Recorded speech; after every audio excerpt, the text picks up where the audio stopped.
ऐसा सोचिए, इंदौर में एक शादी, दो जिंदगियां एक साथ आ रही हैं, मुस्कान, रीति रिवाज और एक नई शुरुआत का वादा।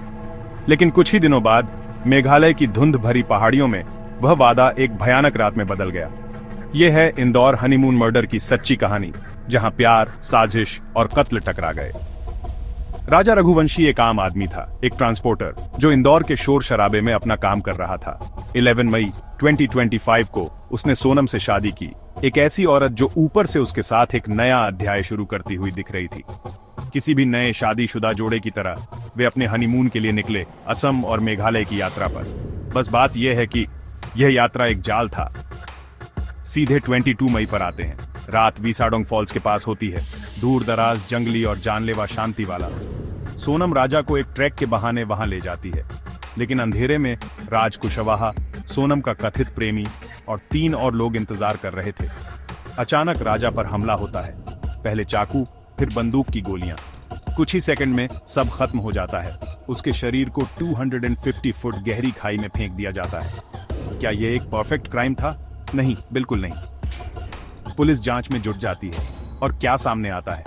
एक उलझा हुआ जाल। सोनम और राज साजिश रच रहे थे। रोज 30 से ज्यादा कॉल, गुप्त मैसेज और कत्ल से पहले 850,000 का लेन देन भी। ये कोई आखिरी मिनट का फैसला नहीं था, ये चौथी कोशिश थी। पहली गुवाहाटी में प्लान की गई थी, अगली 2 सोहरा में। हर बार कुछ गड़बड़ हो जाती थी, लेकिन आखिर में वीसाडोंग फॉल्स पर वे कामयाब हो गए। उसके बाद सोनम गायब होने की कोशिश करती है। वह गुवाहाटी से इंदौर वापस ट्रेन पकड़ती है, एक गुप्त फ्लैट किराए पर लेती है और अपना फोन और सिम फेंक देती है, जो नकली आईडी पर खरीदा गया था, बेशक। लेकिन पुलिस हार नहीं मानती।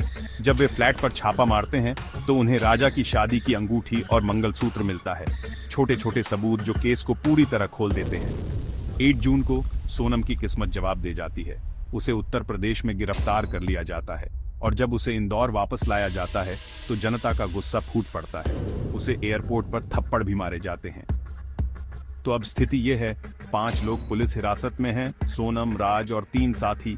जांच तेजी से आगे बढ़ रही है, लेकिन सवाल अभी भी बना हुआ है, असली मास्टरमाइंड कौन था? सोनम का दावा है कि राज ने उस पर दबाव डाला।